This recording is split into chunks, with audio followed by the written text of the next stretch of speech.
আসসালামু আলাইকুম। অভিযান নিউজ টিভিতে সবাইকে শুভেচ্ছা জানাচ্ছি। সঙ্গে রয়েছি আমি মেহজাবিন খানম।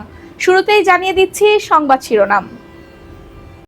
হাওড়াঞ্চলের কৃষি উন্নয়নে সাল্লায় বৃক্ষরোপণ ও কৃষি উপকরণ বিতরণ করলেন এমপি নাসির চৌধুরী। বিস্তারিত জানাচ্ছিলেন মোহাম্মদ দিলওয়ার হোসেন, সাল্লা সুনামগঞ্জ প্রতিনিধি। অভিযান নিউজ টিভির সাথে আছি আমি নাইম।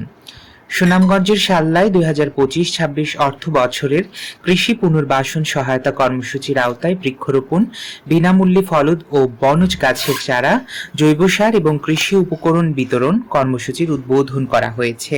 মঙ্গলবার উপজেলা পরিষদ ডাকবাংলা প্রাঙ্গণে আয়োজিত অনুষ্ঠানে প্রধান অতিথি হিসেবে উদ্বোধন করেন সুনামগঞ্জ 2 দিরাই সাল্লা আসনের সংসদ সদস্য নাসির উদ্দিন চৌধুরী।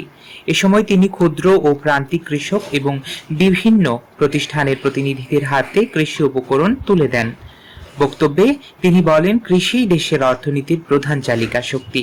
হাওড়াঞ্চলের কৃষকদের উন্নয়নে সরকারের সহায়তা অব্যাহত থাকবে এবং পরিবেশ রক্ষা ও কৃষি উৎপাদন বৃদ্ধিতে সবাইকে এগিয়ে আসতে হবে।